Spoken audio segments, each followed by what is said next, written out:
point of information. According to some estimates, over 42,000 abortions are conducted daily in India alone.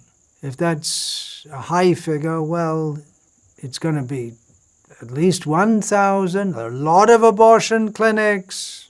If it's one even, it means that a woman has killed her child. 42,000 or whatever number of mothers in India alone destroying their own child. Why are we shocked by the murder of a child by her mother when the child is 4-year-old, but encourage the murder of children in the womb? Thousands and thousands. According to some statistics, because it's hard to know exactly, there are over 70 million annually murders, abortions, all over the world. It's probably a lot more.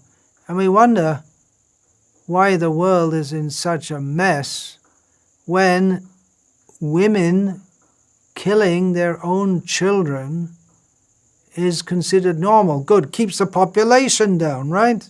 What kind of a world are we living in when women regularly kill their children and we think it's normal?